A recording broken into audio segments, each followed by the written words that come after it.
आज यो आओ क्या बढ़ रहा बना रही हर लखी पटना से गौरी छोटू जी राजू जी बीटा से कमलेश जी संजय जी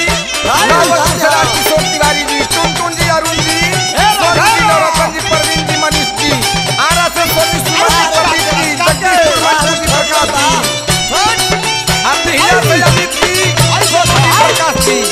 अन्ना का टोला मोड़ बच्चा जी सितौरा से संतोष जी सितारी से मनु जी साहपुर से राजेश पांडे जी अमरहापुर मुखिया जी तुम्हारा से लाल जी दीपक जी भोजपुर से अनिश जी आदित्य जी विजय जी धनसोई से राजू भाई अवसर से अरविंद जी राजकुमार जी कुटू जी विजय जी बनारस से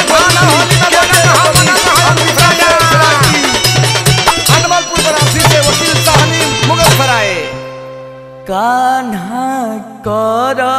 जानीरा धान है कुछ प्यार धान कलैया तू गौला जब कहू ना गौला कान्हा कर जानीरा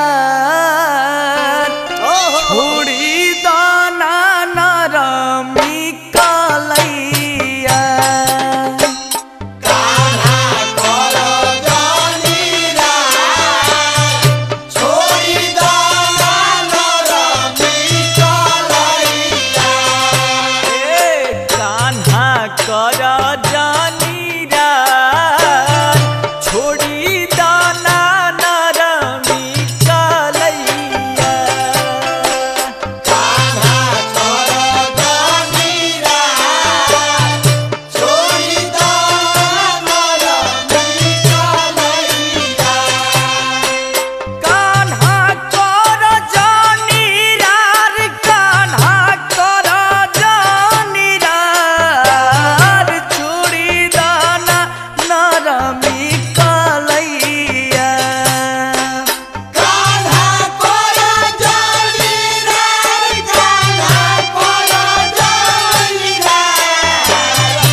कान्हा कर जान